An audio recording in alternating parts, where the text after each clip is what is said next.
opening speaker is here. So it is my pleasure, and especially because she's from the 216, it is my pleasure to share with you and introduce State Representative Juanita Brent. Representative Brent is in her third term as a legislator and is honored to continue representing and fighting for the people of District 22. And if you don't follow her on Facebook, LinkedIn, Twitter, anything, then you missing out, because a true advocate indeed.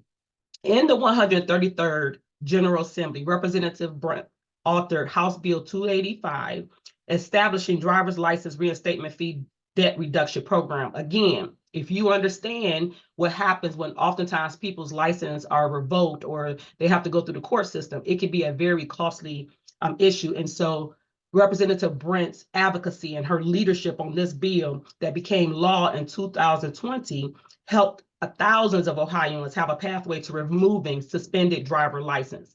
I won't go into all the great details about her because I want you all to look at her bio, read it, but I do want to say this.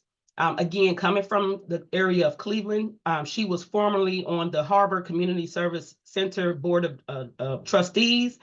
She leads in the community. She was a part of the Community Development Corporation. So it's not just a position as a state representative. She is truly boots on the ground and a people's champ. And she brings all of that experience, all of the building and organizing, her strong communities work to her work in Columbus. And another thing I love about her, little fun fact, this sister said one of the things she enjoys the most is traveling by herself. That is dope. So you can tell she boots on the ground. It is my honor. Thank you, State Representative Brent.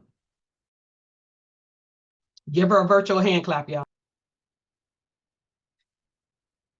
Thank you so much for that warm welcome. And I'm just really fortunate in this capacity to be welcomed back to here to speak and share some words of encouragement.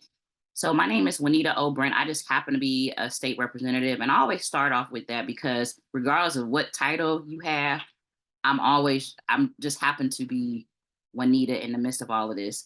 But one of the things I want to lead with is that women bring seasoning. Now, when we go to the store and we're living in life, you could go get a piece of meat and everybody, your family could say, we want some steak. But if you don't have seasoning to the meat, it just won't taste right. We have a lot of people who are developing policy. We have a lot of people who are advocating, but women, we bring the seasoning. People cannot forget or never miss out on our experience. They're going to know that a woman was there in the middle of making the policy because we bring the seasoning to that. And so I want to lead with that. You are the seasoning in whatever room that you step in, no matter if it's at home or you come to the State House or you go into the White House, you are the seasoning in the room.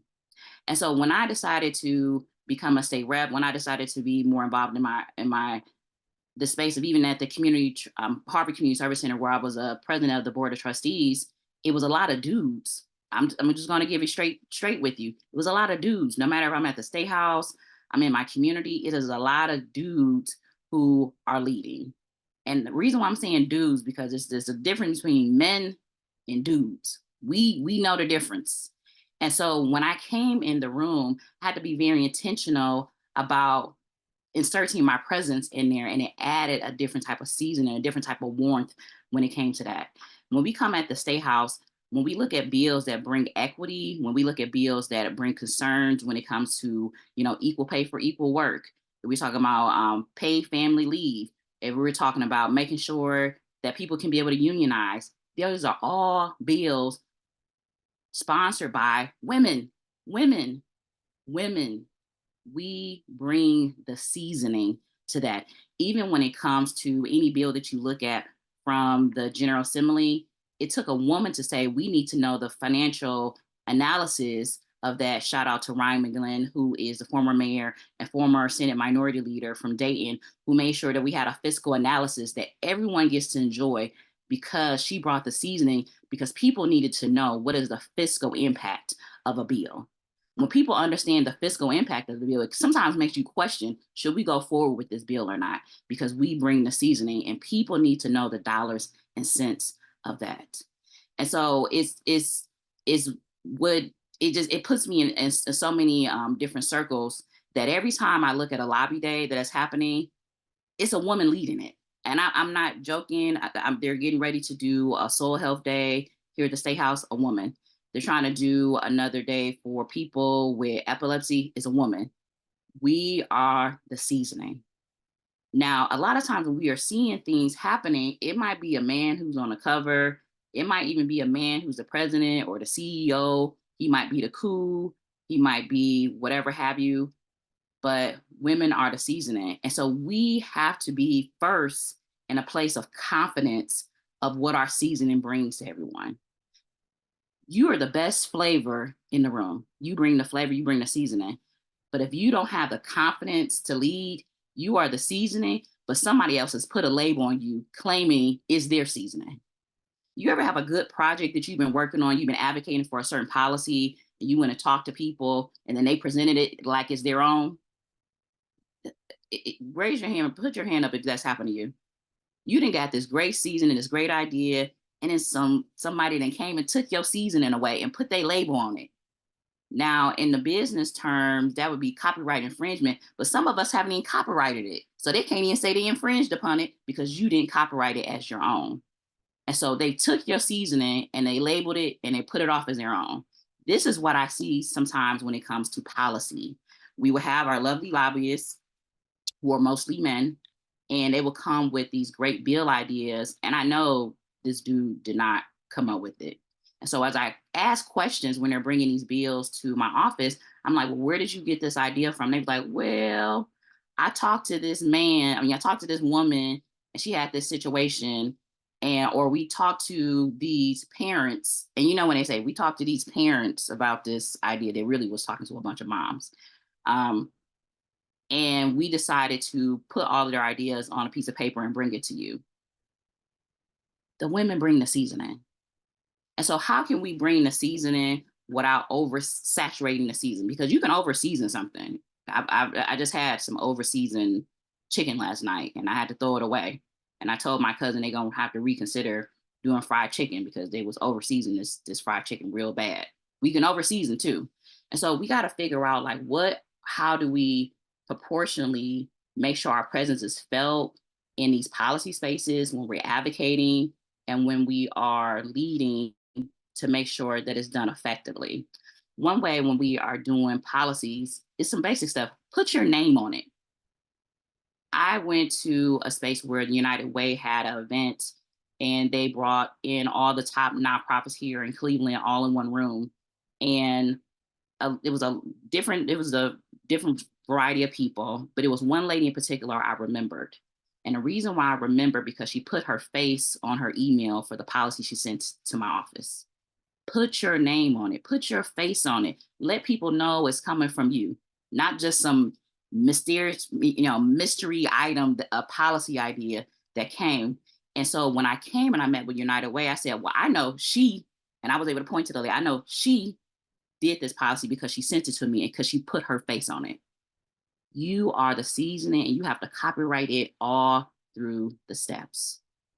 So that's the first part of knowing your seasoning. Also, making sure you have those interest party meetings when you are in these places of advocating and also when it comes to policy. Because sometimes we over-season stuff, we under-season stuff, and we have to know what the flavor is that everybody can tolerate.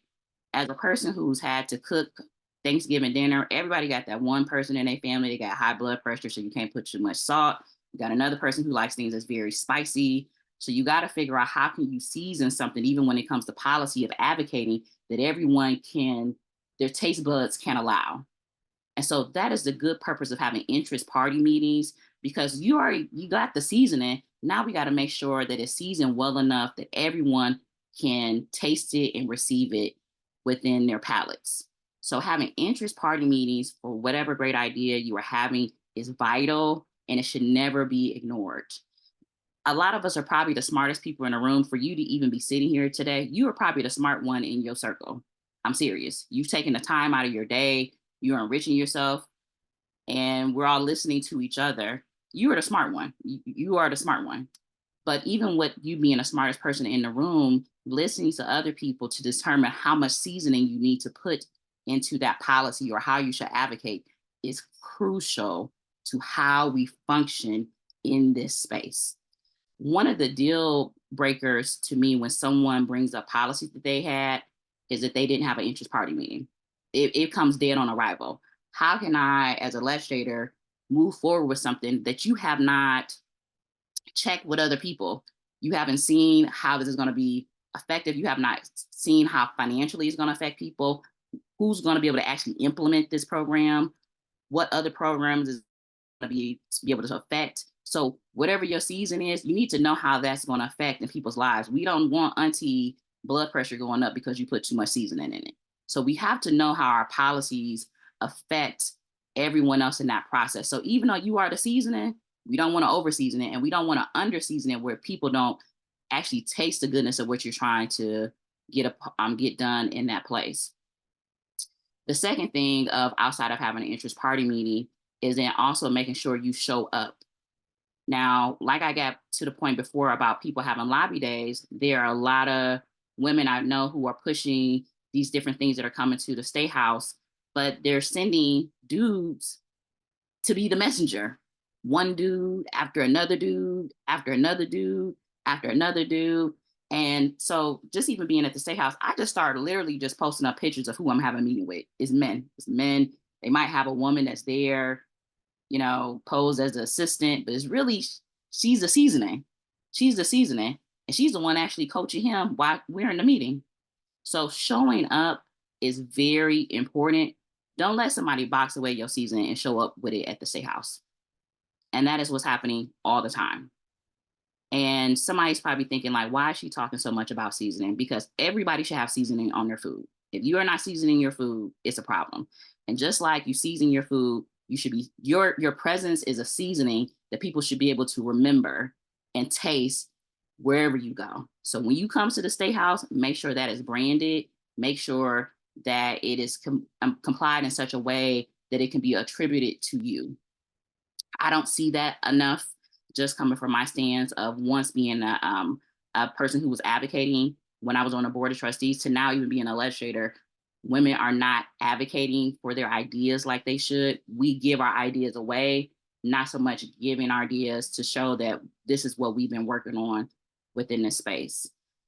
Also, making sure that their community knows what type of seasoning is available. If you have this great garlic seasoning, and I love me some good garlic seasoning. I just actually bought some at the over here in Shaker Heights. It's a Black-owned seasoning shop, and it has like garlic and lemon pepper. It's just all together. It's just very different, but it's a very unique seasoning. You have to make sure that people in the community know what your seasoning is. So, and the reason why how that can be applicable to every day, even though you're advocating at the State House, you gotta make sure that your seasoning is spread around in the community, that other people know what you're doing.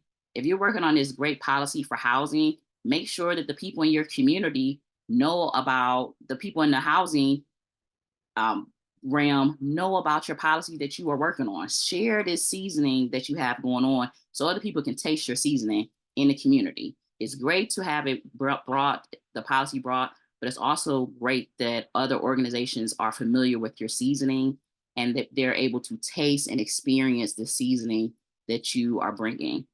I come over and over again with people who bring policy to the State House. You will go talk to people in their local community and they are not familiar with the policy. How can you advocate for something that your own people in your community are not familiar with? Growing up, I was always told that charity starts at home. So when you start your mission of policy and advocating for anything, you really got to start at home at your base. And so your base, before you even get to me at the State House, is whatever local organizations, nonprofits are there. They have to know about your seasoning. Because you don't think that because I'm at the State House and I represent 143,000 people, that I'm not checking locally that what your seasoning you trying to sell me is not being told. So making sure that you cross your T's and dot your I's of being connected to those local partners is so vital to all of that. We have to be very intentional about that completely.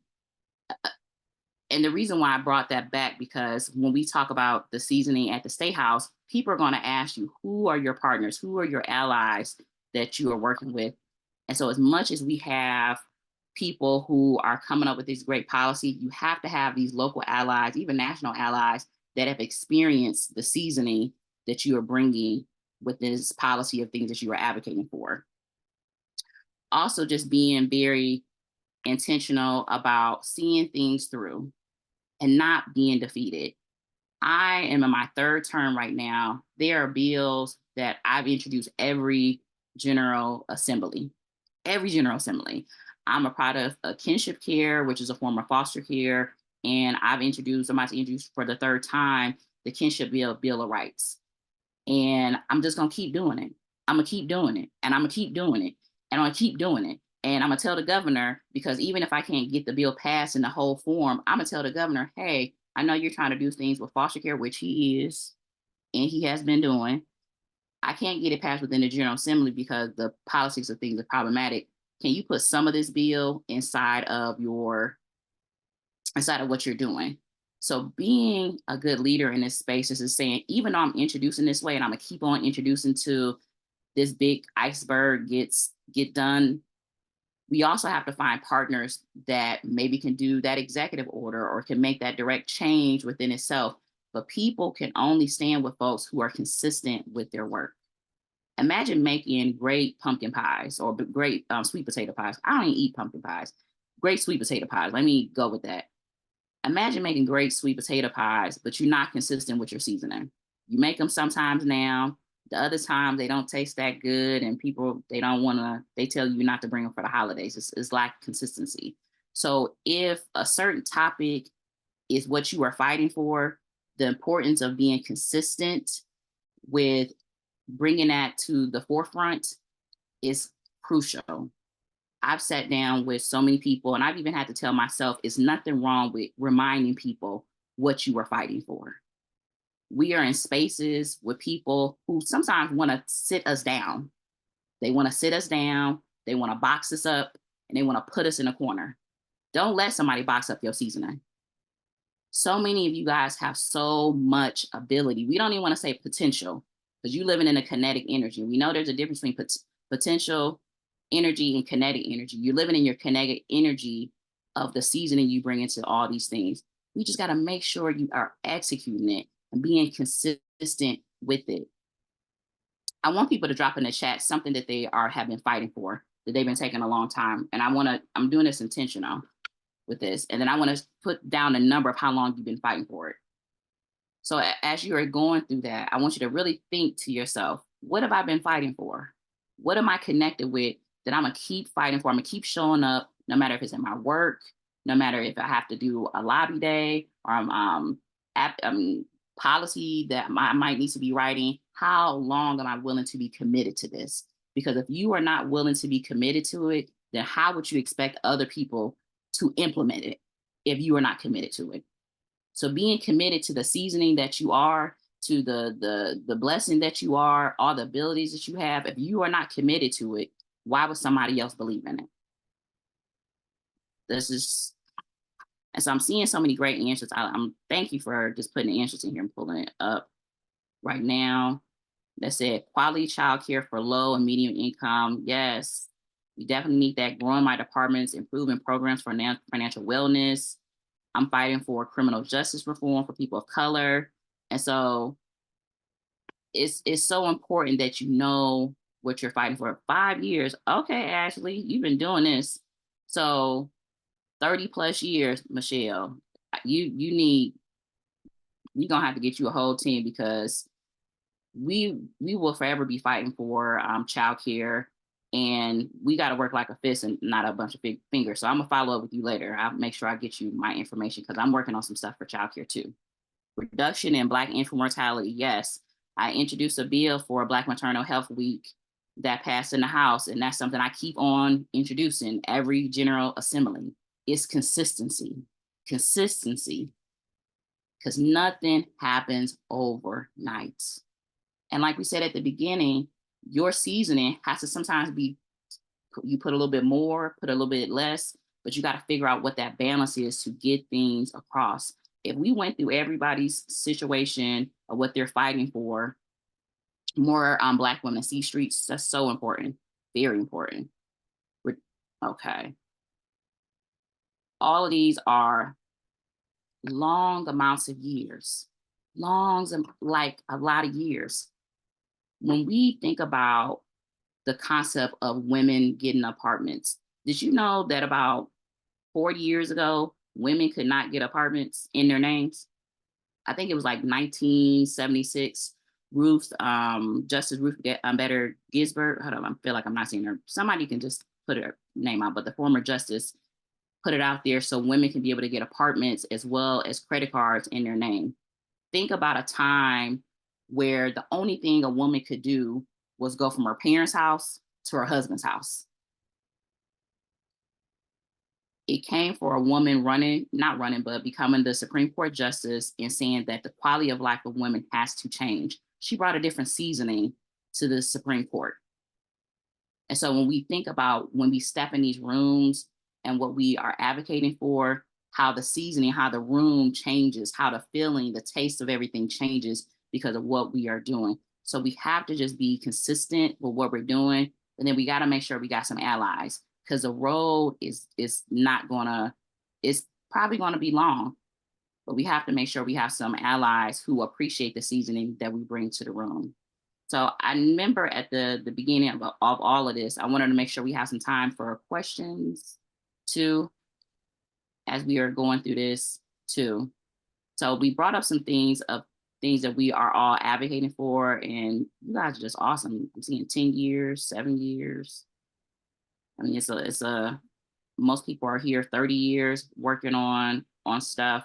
What would you consider as the biggest barrier that you feel like women are facing in these spaces when you're advocating for policy?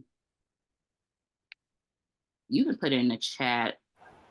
Oh, I was gonna say, really, sometimes where to start. I feel like when I kind of took my time to answer, because the term of fighting, we talk about that kinetic and that potential energy. I would say I've been over the 10 years just educating myself on how to be the individual change and seeing what are these problems that we're facing in childcare when it comes to the lack of support for educators and the quality of education and monitoring that. And so really just educating by myself, but sometimes I really don't know where to start and who to contact to make those changes. I think you are so right. And I'm looking at how we can make sure that childcare is more affordable.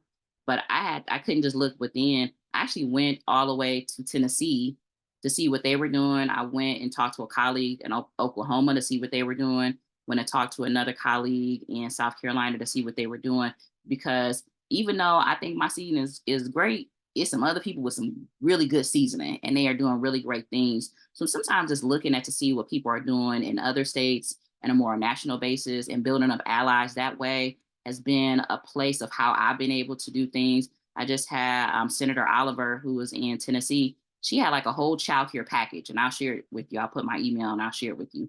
And I said, hey, girl, I met you one good time in Tennessee. Can you send that to me? She sent me the whole package.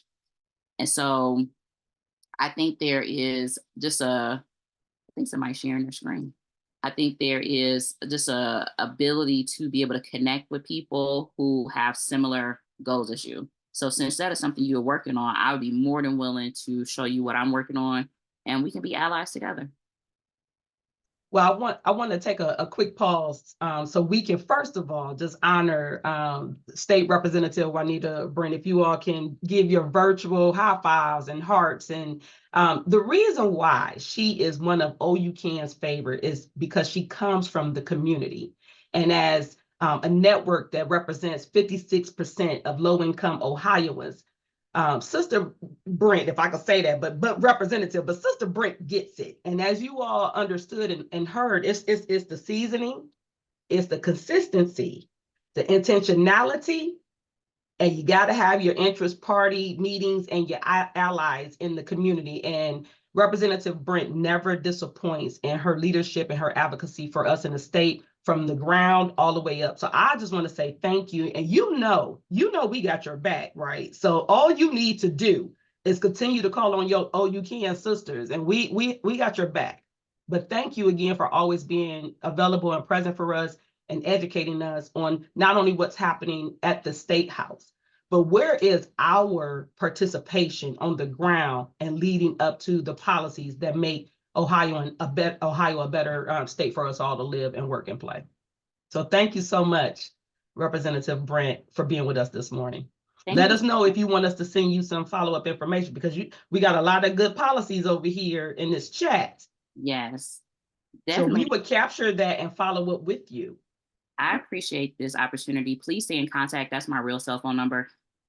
Just please stay in contact if you would like to have an additional ally. Thank you. Hearts, hearts, hearts. Thank you, Representative Brent. Thank you. And ladies, one of the reasons why this was so apropos that we would have the conversation with Representative Brent and flow into this next speaker is because they match and mirror in terms of how do you help create policies on ground that then makes it to the State House and then impacts our community. So this sister, I have known her for a pretty long time, and I can't begin to tell you how proud I am to just see her operating in her space and where she is now. But I want to bring to you Miss Emily Campbell. Emily is the new president and chief executive officer for the Center for Community Solutions, overseeing research, policy, and administration related activities. Emily previously worked for a U.S. congressman, and she has consulted with a number of nonprofit organizations, foundations, government agencies, and others to provide data and public policy decision support. Her work on poverty has appeared in every major newspaper, in Ohio. So she's been interviewed by The Economist, the New York Times, the ESPN, MSNBC. It goes on. And she was recently named 40 under 40. I am proud of this sister, because if you go to the program booklet for the symposium and you look at her quote, Miss Emily is still breaking barriers, still breaking the glass ceiling. She is the first woman president CEO for the Center for Community Solutions in over 100 years, maybe? Ridiculous. I'm the third in 111. The third. So it's been a very long time. So when we decades. continue to talk about showing up, as Representative Brent said, we need to show up. And so it's my pleasure to present to you Ms. Emily Campbell. Yvonne, thank you so much. Good morning, everyone, and thank you for having me here today. I know that this group, to take this time out of your regular workday, is really challenging, and I am sure there are a lot of things that are flying by your screen that you are having to sort of center to be present here today. So thank you for taking the time to be here and for allowing me to share some information with you today. Right, when OUCAN reached out and asked, I rearranged things so that I could be here to share some information with you, because I'm really hoping that it'll be helpful in your work. It'll be helpful in your discussions today, and are things that you can sort of take through. And I should have pulled up. It was funny when it was announced that I was being appointed to the president and CEO role. We did this graphic, and it shows all the previous ones over 110 years, 111 years. And it's like old white guy, old white guy, old white guy, old white guy. Oh, look, there's a woman. We had a great woman leader in like the 1970s. Old white guy, old white guy, old white guy, black man, hooray. And you go through. And so, working in nonprofits, there are many more opportunities for women to be leaders and for women of color to be leaders in the nonprofit sphere than there are in some other industries. As we well know, the glass ceiling looks a little different for us. But it still can be challenging to rise to that level. So thank you all so much for your support, Yvonne and others, and the joy that I've experienced from others and being named to this position. So let me tell you a little bit about the Center for Community Solutions. I'm going to start sharing my screen because I can't come without some data and some slides. And we can get going. All right, if you could give me a thumbs up if you can see my screen there. Perfect. Great. So, what I want to talk to you about today is the status of women. So, in December, actually, the first major publication after I stepped into the president and CEO role was a release of fact sheets on the status of women in each of Ohio's 88 counties. And then a little bit later, looking at statewide indicators of the status of women. And so those fact sheets are going to be part of the basis of what I'm going to talk about today, but we're going to go into many more things. So the Center for Community Solutions, there we go. We are a nonprofit, nonpartisan think tank. We focus on health, social, and economic conditions. We've been around a long time, headquartered in Cleveland with an office in Columbus that works exclusively on state policy. Because one of the things, we try to do a lot of things, but we don't just study issues as a think tank, we also actively work to influence government. And so Representative Brent and many others have been a great ally and partner in that work. So, you know, we study issues, we try and compile data, we try to illuminate things that are important about communities. We work with nonprofits and government, philanthropy, and communities to confirm or deny what they may be hearing on the ground, and to really base our information in data, in statistics, to make the case for issues, to find out what's really impacting people in their lives, and increasingly what is holding folks back. And so as the pandemic started to ramp up, at that time I was director of research for the Center for Community Solutions. And so my job was to monitor what are we seeing in data.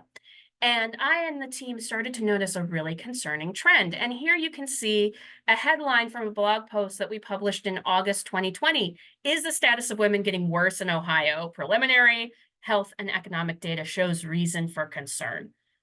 Big reason for concern.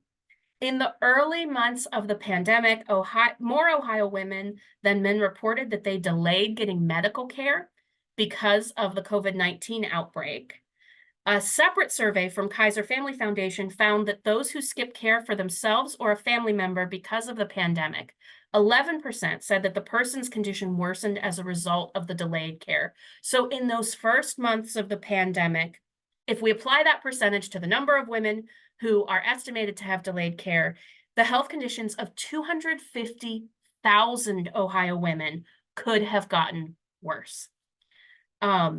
We all feel it. We used our reserves during the pandemic. We know that we did. There were also economic impacts that disproportionately impacted women. So pre-pandemic, for the 12 months leading up to March 2020, unemployment for women was lower than unemployment for men every single month. That changed in April 2020 when women's unemployment rate literally jumped off the charts from 4.2% to 15.7%. If you look at the data, it's like this huge spike, and then it goes back down. You know, we recovered quickly. We all lived through it. That was a larger increase than men, and for much of the rest of the pandemic, the increase in unemployment, women were struggling more with unemployment than men. And when we're talking about official unemployment statistics, it's people who are not working, but who are actively looking for work. So we're not talking about all of the women that took themselves out, that just said, you know what, forget this, I'm staying home, I'm going to take care of my family, I'm not even going to bother to look anymore. We'll get into a little bit of data on that in a little bit. These are women who were actively looking for work. Pre-pandemic, women had closed the education gap, but female students started disappearing from higher education in Ohio. And by the fall semester of 2021, so, you know, like a year and a half into the pandemic, as many as 170,000 Ohio women said that they canceled all plans to take post-secondary classes in that term, compared to just 17,000 men. Let me repeat that. 10 times as many women as men had canceled all of their plans. And we know that opportunities for secondary education are something that women have long fought for, took advantage of, but women were taking themselves out because there were other things that they had to deal with. Again, 17,000 men, 170,000 women. The good news, because there's always some good news, is that things have largely recovered. And so today, again, there are more women who are students at Ohio's institutions of higher education than men. Women's unemployment rate and employment has recovered just as much as men's have. Things sort of evened out. But what this tells me is that when we hit moments of crisis, and we haven't experienced a moment of crisis quite like the pandemic, guess who steps in, who drops all their plans in order to take care of things? It's women. The women act quickly to keep things afloat. So we very quickly realized that any of the data that we collected before the pandemic, it was irrelevant in large part. So we knew that we wanted to put together an update of the status of women fact sheets. It's one of my great colleagues, former colleague Melissa Fetterman, who first brought the idea of doing fact sheets on the status of women to Community Solutions. The first iteration were published in early 2019 using data as far back as 2015. We've brought things about 5 years up in the latest release that we put out late last year.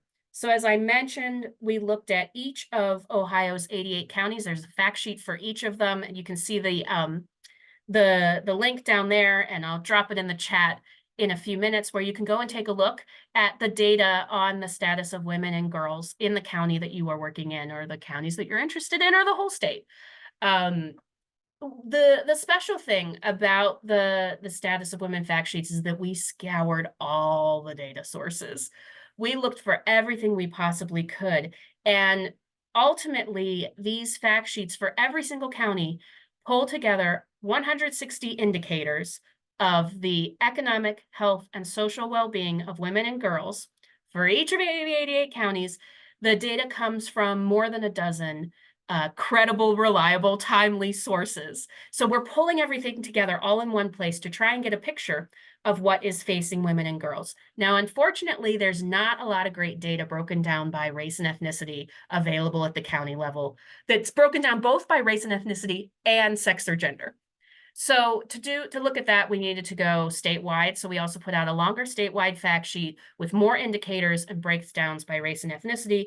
And in the next couple of weeks, we will be releasing a companion report specifically looking at the status of girls and teens, because there's a lot of additional statewide data that we want to make sure the community has and is talking about that we weren't able to fit into these indicators. So what do we see? When we look across the board, we noticed that women and girls comprise half of Ohio's population. We hold most of the college degrees in the state, but we're more likely to be in poverty than our male counterparts. Women make up more than half of the electorate, but are not equally represented in elected office. Women tend to live longer, and in Ohio, women are remaining in their homes and communities at older ages than men. So starts at birth, goes through the whole lifetime. Older women are about twice as likely to be living alone as their male counterparts, and women are much more likely to be caregivers of an older adult than men. They're also much more likely to be caregivers of a child, but also older adults. Many more female high school students are reporting problems with anxiety, depression, and thoughts of suicide, yet our public mental health systems, our Adams boards, are treating more boys than girls. So that is an issue that this data illuminates, that Community Solutions is asking a lot of questions and trying to find out what is going on here, because that is a problem and an urgent problem.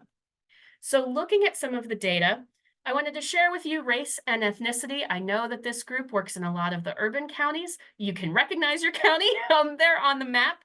The map that you see there shows the percentage of residents who are Black, Indigenous, or people of color. So anybody that's not non-Hispanic white is shown there. The darker colors are larger percentages and concentrations. I doubt there will be many surprises for this group in this information. The United States is becoming more diverse, particularly younger generations. Ohio will never be less diverse than it is today, because we're heading in that direction. The demographics are heading that way. In Ohio, the BIPOC population grew over the last 10 years to 22.2%. It's approaching 1/4 of all of Ohio. If you spend any time traveling around Ohio, though, you'll notice that a lot of the state is very, very white and continues to be. What we noticed in the data is that urban areas are diversifying at rates similar to the state as the whole, but rural areas are not at all. So we're seeing concentrations. And there's a distinct difference in the percentage of BIPOC residents in urban areas when compared to rural areas. Again, not anything that should be a surprise to any of you, but when the data lines up with what we already believe to be true, it's nice to point that out. We also know that women, and particularly women of color, disproportionately experience poverty. So this chart on the, let's see, left side, you see the share of total households. 45% of households in Ohio are married, 23% are male-headed households with no spouse present. That's the language that the census used. 32%, about a third, are female-headed households with no spouse present. If you look at the share of households in poverty, you see that female-headed households are disproportionately impacted by poverty. So about a third of total households, but make up 60% of households who are living in poverty. Married households in particular, you know, male-headed, it's pretty close, 23% to 29%, but it's a married couple households where you see the big underrepresentation of households living in poverty. I mean, we know all the stressors on female-headed households, single women, especially single women raising children, and the things, the choices, the difficult choices that people have to make. In every county, female-headed households with children are experiencing poverty at higher rates than female-headed households without children. They're more than twice as likely as all Ohio households to live in poverty. And female-headed households with children are 3 times as likely to live in poverty. So just being female-headed household, you're twice as likely. If you add kids, you're 3 times as likely. We know that poverty is correlated to so many other outcomes. Everything that Community Solutions looks at is a cause or a consequence of poverty. We also know that poverty is really tied to economics, and I want to spend much of the rest of my time talking a little bit about the economics, and in particular, the wage gap. I saw it in the chat. I heard it in the earlier conversation. This is something that we talk about everywhere we go. We found that women who work are consistently earning less than men. The wage gap in Ohio on average is that women earn 78.5 cents for every dollar that men earn. And half of working women earn even less than that. So across the board, this is people who are working full-time. Women are earning less than 80 cents on that dollar. The median earnings for a woman who worked full-time full year round in Ohio is $44,000, which is lower than the median income for men.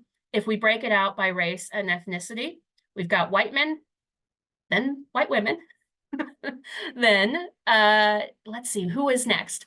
I think it's then Black women, then Black men, then Hispanic women, and I don't know. The point being, white men, white women, people of color with Hispanic women are actually at the bottom in terms of wage gap, show the largest wage gap. So actually, the gap between what men and women earn working in the same occupation is shrinking. It shrunk by 2.5% in Ohio in the past 5 years, but it's going to have to shrink a lot more, a lot faster if we're going to close that wage gap. One of the things that this data doesn't take into account are the different industries and occupations that women work in versus the industries and occupation that men work in. And the Federal Reserve Bank of St. Louis, which puts out this great data, said this, and I'm going to read it. I'm going to read their comment. Although some narrowing of the gap is clear, the end goal of equal opportunities and equal pay for equal qualifications requires more complex measurement. Women and men do not choose the same education and career paths in equal numbers. Currently, a majority of university students are female, but a majority of graduates in the highest paying fields are still male. Women's professional careers are also disproportionately obstructed because they accommodate family duties more than men do. We all know this. This is nothing new, but again, when we have a very reliable and credible data source telling us what we already know and explaining it in those terms, it lends weight to the experience that we all have. Now, when we look at the wage gap by occupation, so these are people working full-time in the same occupation categories. There is not a single occupation in this state where women earn more than men on average. The occupations with the smallest wage gaps between men and women are community and social service occupations, the ones that most of us work in, arts, design, entertainment, sports, and media, and food preparation and serving related occupations. The ones with the largest gap is legal occupations. In legal occupations in Ohio, women are earning only 57.3 cents on every dollar to men in legal occupations. And when you think about the legal profession, there's a very simple reason why this is. Women tend to be paralegals. They tend to be working as legal assistants. They may be associates. We don't see as many women at the highest echelons of power and influence in law firms, especially not at the top, high-paying, well-heeled law firms. So they're all in the legal occupations, but doing different jobs within those occupations. You will also notice, if you look at the list on your screen, some of the places where there is the smallest wage gap are the ones where there are the lowest wages overall. In particular, community and social service occupations.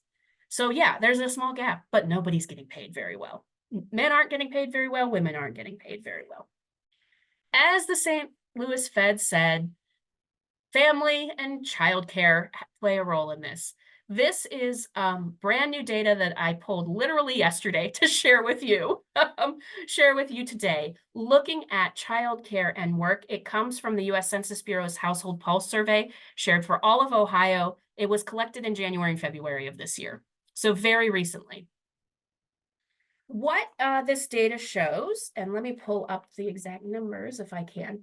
What this data shows is that 188,000 women and 70,000 men said that they had no daycare or other childcare arrangement as a result of childcare being closed, unavailable, unaffordable, or due to concerns about child safety and care. Now, we don't have information on which of those is more impactful. I'm guessing unaffordable is one of the biggest impacts. But what we found is that 23%, so almost 1 in 4 women who needed childcare said that they didn't have it because of these reasons, compared to only 9% of men. So more than twice as many women, moms, than dads, are faced with having no childcare. And so how did they manage it? The table on the side is how Ohioans have managed this situation of not having childcare.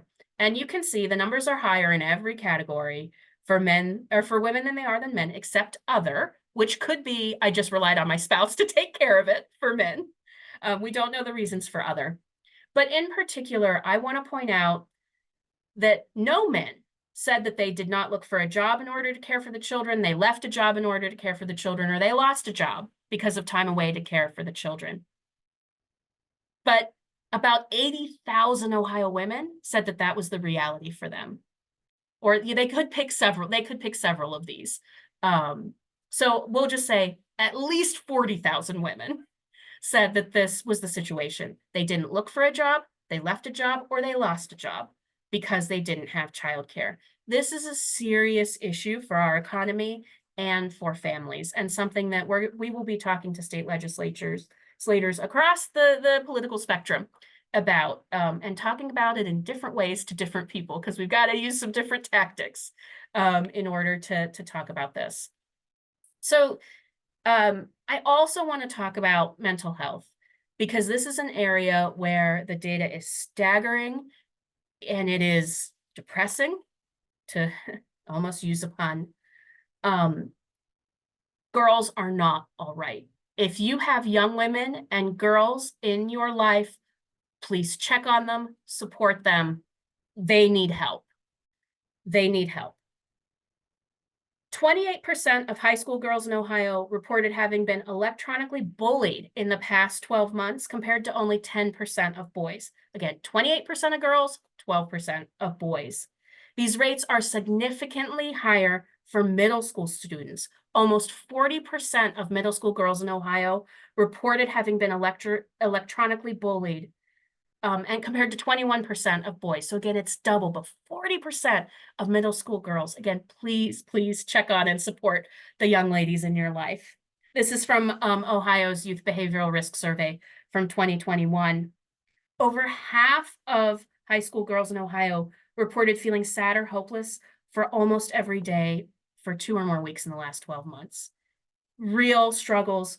We are seeing girls seriously considering suicide, attempting suicide, and dying by suicide.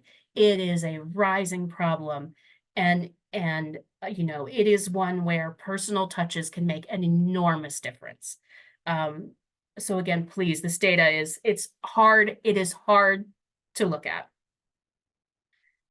We recently did a survey of low-income people in Cuyahoga County in partnership with Step Forward.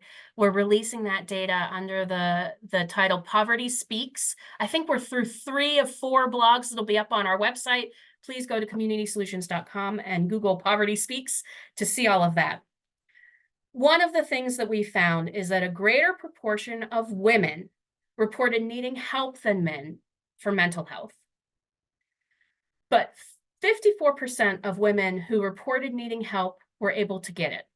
So almost half of the women who said they needed help weren't able to get it. We're talking about women, we're not talking about girls now. So, you know, making sure that services are available to address these issues are very important. We saw very quickly rising levels of people reporting mental health and behavioral health issues in the pandemic. I think there is an area of this that's really positive because there's been some removal of stigma, especially in communities of color, especially among women of color, where you're admitting things are not okay and I need some help here, which we know is the first step to getting help. Now we got to figure out once we've taken that difficult step, how do we connect with the help that we really need? And so, you know, there are some areas here that are reasons for hope. And I want to end with another reason for hope. And it is voting. It is political participation. We have the power. And here's what's happening. Women are showing up. Now in Ohio, we have had better turnout for issues than we have for elections to select our elected officials. And you know why? It's because of that reproductive health issues, and women literally voted with their feet to turn out and to say, no, we don't want to live in a state. We don't want to live in a state that bans abortion, which for a place like the Center for Community Solutions means that we can work on other issues in reproductive health and can redeploy and repurpose some resources to be able to work on other things.